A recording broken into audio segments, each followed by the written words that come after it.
Item ಯಾವುದೇ ಇರಲಿ try ಮಾಡಿ ಆಚಿ ಚಿಕನ್ ಮಸಾಲಾ. ಲೋಕಸಭೆಯಲ್ಲಿ ಮೋದಿ ಮಸೂದೆಗೆ ಅಗ್ನಿ ಪರೀಕ್ಷೆ ಆಗುತ್ತೆ ಇವತ್ತು. ಇನ್ನೇನು ಕೆಲವೇ ಕ್ಷಣಗಳಲ್ಲಿ ಮಹತ್ವದ ಮಸೂದೆಗಳಿಗೆ ಭವಿಷ್ಯ ನಿರ್ಧಾರ ಆಗುತ್ತೆ. ಕೆಲವೇ ಕ್ಷಣಗಳಲ್ಲಿ 3 ಮಸೂದೆಗಳಿಗೆ ವೋಟಿಂಗ್ ನಡೆಯುತ್ತೆ.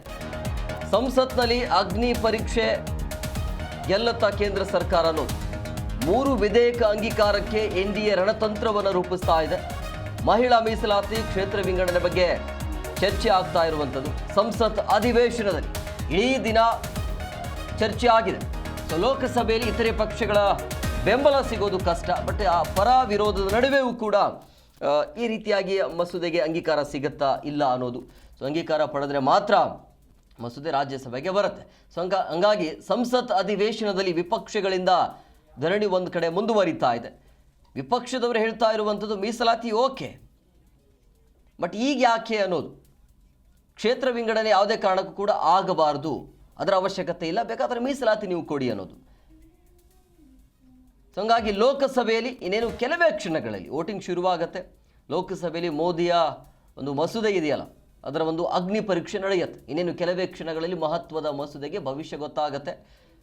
ಸೊ 3 ಮಸೂದೆಗಳಿಗೆ ವೋಟಿಂಗ್ ಶುರುವಾಗುತ್ತೆ. ಸಂಸತ್ನಲ್ಲಿ ಈ ಒಂದು ಅಗ್ನಿ ಪರೀಕ್ಷೆಗೆ ಕೇಂದ್ರ ಸರ್ಕಾರ ಗೆಲ್ಲತ್ತಾ ಅನ್ನೋದು.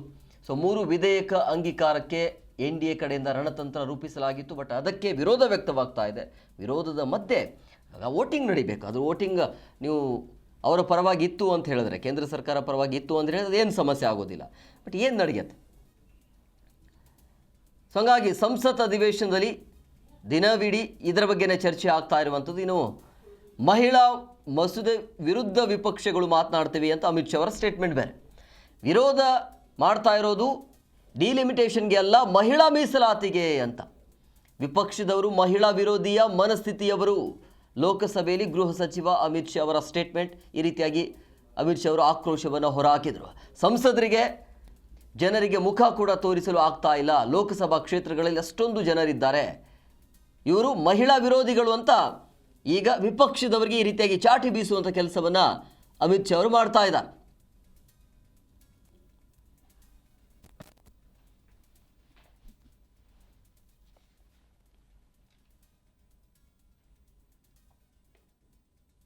ऊपर उठना चाहिए। ये क्या कहना चाहते हैं कि ये सदन में जो व्यक्ति बैठता है वो ये सोचता है कि किस राज्य से मैं आ रहा हूं।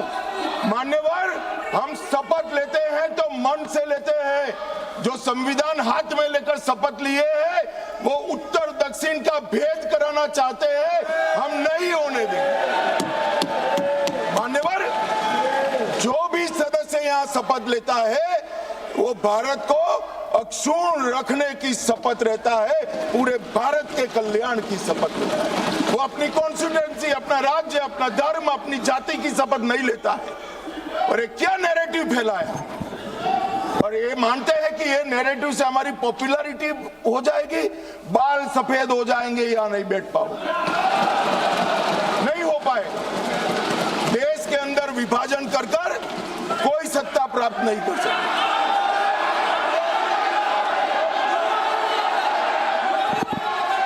मान्यवर,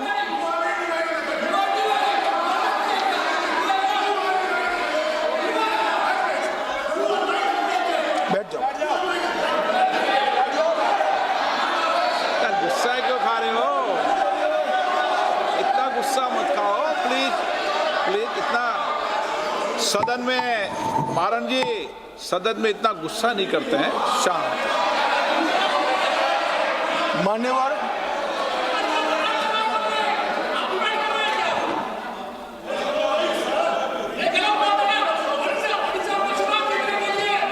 मान्यवर, मान्यवर,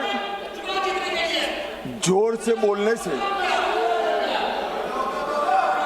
बोलना है आपको, मैं बैठ जाता हूं, बोलो चलो। नहीं, उनको बोलने दीजिए ना,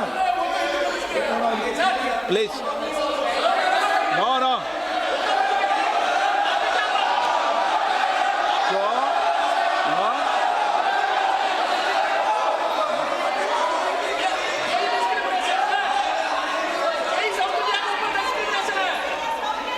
मान्यवर,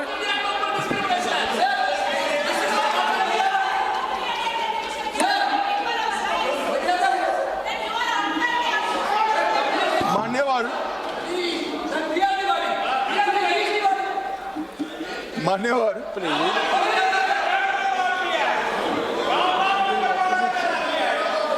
माननीय अध्यक्ष जी, झूठ को जोर से बोलने से सच नहीं होता, सच सच होता। मैं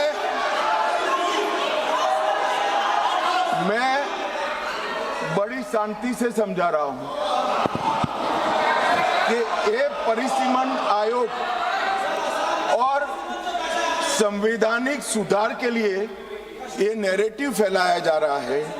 आज भी सभी लोग बोले हैं कि इससे दक्षिण के राज्यों का प्रतिनिधित्व की दृष्टि से नुकसान होगा।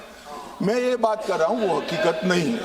अब जब मैं हकीकत नहीं है कहता हूं तो कल मैंने डिटेल बताया था, मगर फिर भी भाषण पढ़े जाते हैं फ्यूचर में।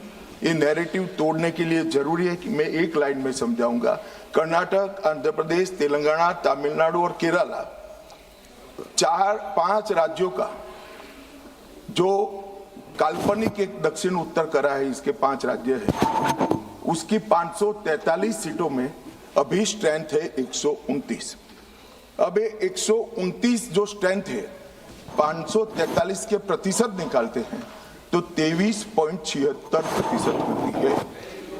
अब 50% वृद्धि कर जब ये 5 राज्यों की सीटों का हम आवंटन करते हैं तो 129 से बढ़कर 195 होती है।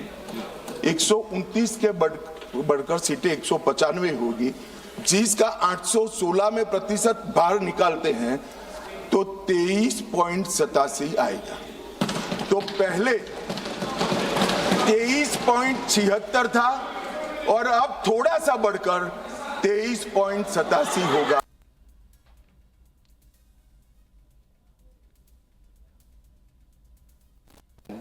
और हेडफोन प्लेट पर दाईं ಎಸಿನು ಬಿಲ್ ಅಂಗೀಕಾರಕ್ಕೆ ವೋಟಿಂಗ್ ಶುರುವಾಗಿದೆ. ಇನ್ನೇನು ಕೆಲವೇ ಕ್ಷಣಗಳಲ್ಲಿ ಭವಿಷ್ಯ ನಿರ್ಧಾರ ಆಗುತ್ತೆ. ಅತಿ ಹೆಚ್ಚಾಗಿ ವೋಟ್ ಬಂದರೆ ಓಕೆ, ಕಡಿಮೆ ಬಂದರೆ ಏನು ಮಾಡುತ್ತೆ ಕೇಂದ್ರ ಸರ್ಕಾರ ಅನ್ನೋದು. मतदान में भाग नहीं लेना, पीले रंग के स्टिकर के नीचे गोंग ध्वनि दूसरी बार सुनाई देने तक दोनों बटनों को दबाए रखना अनिवार्य है।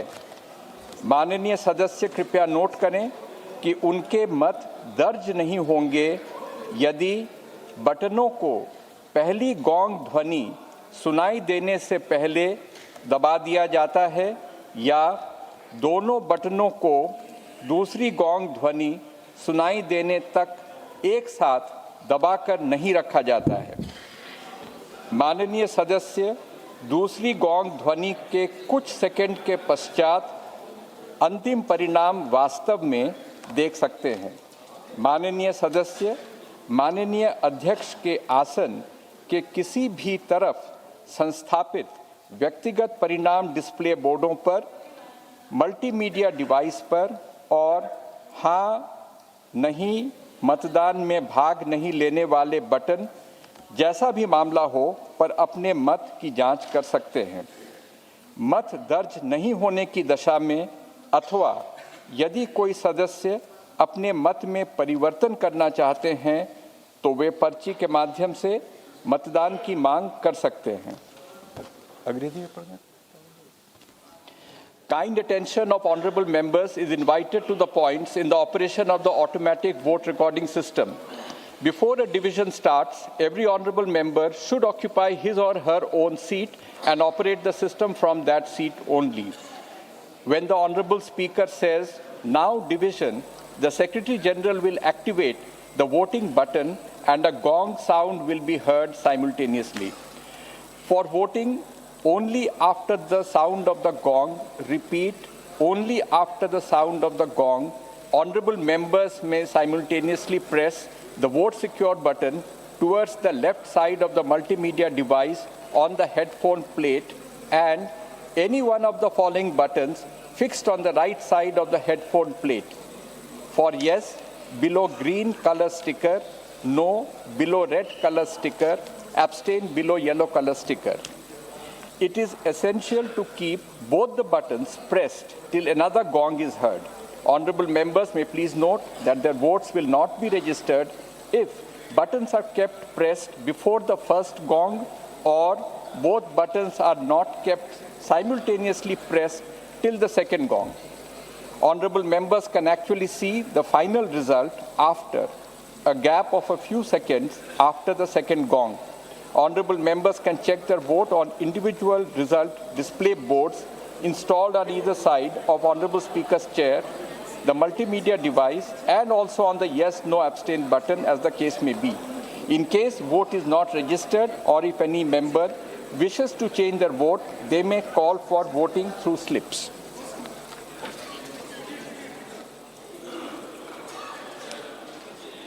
अब मत विभाजन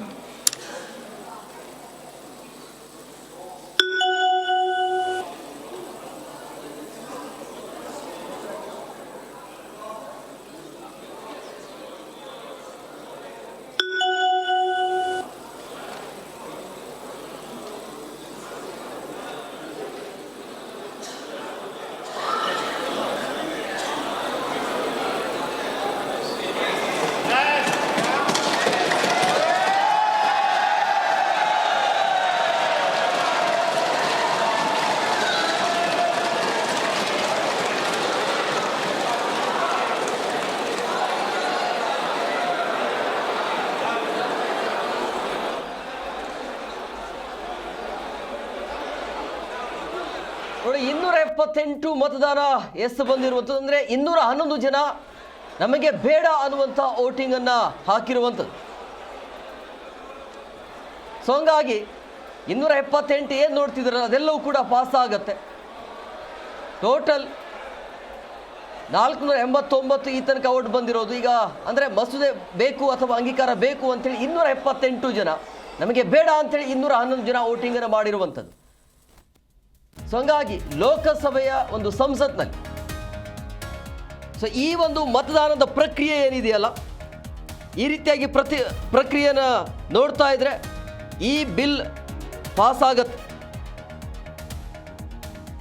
ಸೊ ಹಂಗಾಗಿ ಎಸ್ ಅನ್ನೋದು 278 ಜನ, ಅಂದರೆ ಯಾರ್ಯಾರು ಎಷ್ಟು ವೋಟ್ ಹಾಕ್ತಿದ್ದಾರೆ ಅನ್ನೋದನ್ನ ಲೈವ್ ಆಗಿ ನೀವು ನೋಡ್ತಾ ಇದ್ದೀವಿ. ಕೊನೆಗೆ ಅದು ಗೊತ್ತಾಗುತ್ತೆ ಎಷ್ಟು ಜನ ನೋ ಅಂತ ಹೇಳಿದ್ರು, ಎಷ್ಟು ಜನ ಎಸ್ ಅಂತ ಹೇಳಿದ್ರು, ಬಿಲ್ ಪಾಸ್ ಮಾಡಬೇಕಾ ಬೇಡ ಅನ್ನೋದು ಅಂತಿಮವಾಗಿ ನಿರ್ಧಾರಕ್ಕೆ ಬರಬೇಕಾಗತ್ತೆ. ಬಟ್ ಈ ವೋಟಿಂಗನ್ನು ನೋಡ್ತಾ ಇದ್ರೆ ಅಂಗೀಕಾರ ಆಗುವಂಥ ಎಲ್ಲ ಲಕ್ಷಣ ಸಾಧ್ಯತೆಗಳಂತೂ ಕಂಡು ಬರ್ತಾ ಇದೆ. ಪ್ರಮುಖವಾಗಿ ಒಂದು ಕ್ಷೇತ್ರ ವಿಂಗಡಣೆ, ಇನ್ನೊಂದು ಮಹಿಳೆಯರಿಗಾಗಿ 33% ಮೀಸಲಾತಿಯನ್ನು ಕೊಡಬೇಕು ಅನ್ನೋದು. ವೋಟಿಂಗ್ ಪ್ರಕ್ರಿಯೆ ಆರಂಭ ಆಗಿದೆ. ಸೊ ಈಗ 278 ಜನ ಎಸ್ ಅಂತ ಹೇಳಿದ್ದಾರೆ, 211 ಜನ ನೋ ಅನ್ನೋದು. ಸೊ ಹಂಗಾಗಿ ಇಲ್ಲಿ ಪ್ರಮುಖವಾಗಿ ಈ ವೋಟಿಂಗ್ ಪ್ರಕ್ರಿಯೆ ಇರುತ್ತಲ್ಲ, ಈ ಆಧಾರದ ಮೇಲೆ ಅಂಗೀಕಾರ ಆಗಬೇಕಾ ಬೇಡ ಅನ್ನೋದ್ರ ಮೇಲೆ ಡಿಸೈಡ್ ಆಗತ್ತೆ. ಯಾವ ರೀತಿಯಾಗಿ ಸಂಸದರು ಎಷ್ಟು ವೋಟಿಂಗನ್ನು ಮಾಡ್ತಾರೆ ಅದರ ಮೇಲೆ ಅಂಗೀಕಾರವನ್ನು ಮಾಡೋದಕ್ಕೆ ಅವಕಾಶ ಇರುತ್ತೆ. ಸೊ ಹಂಗಾಗಿ ಒಂದು ಐತಿಹಾಸಿಕ ನಿರ್ಣಯ ಅಂತಲೂ ಕೂಡ ಹೇಳ್ಬೋದು. ಸಾಂವಿಧಾನಿಕ ತಿದ್ದುಪಡಿ ಆಗತ್ತೆ, ಒಂದು ಐತಿಹಾಸಿಕ ಸಾಂವಿಧಾನಿಕ ತಿದ್ದುಪಡಿ. ಕ್ಷೇತ್ರ ಪುನರ್ವಿಂಗಡಣೆ ಆಗಬೇಕು, 548 850ಕ್ಕೆ ಏರಿಸಬೇಕು ಅನ್ನೋದು, 33% ಮೀಸಲಾತಿ ನೀಡಬೇಕು ಅನ್ನೋದು.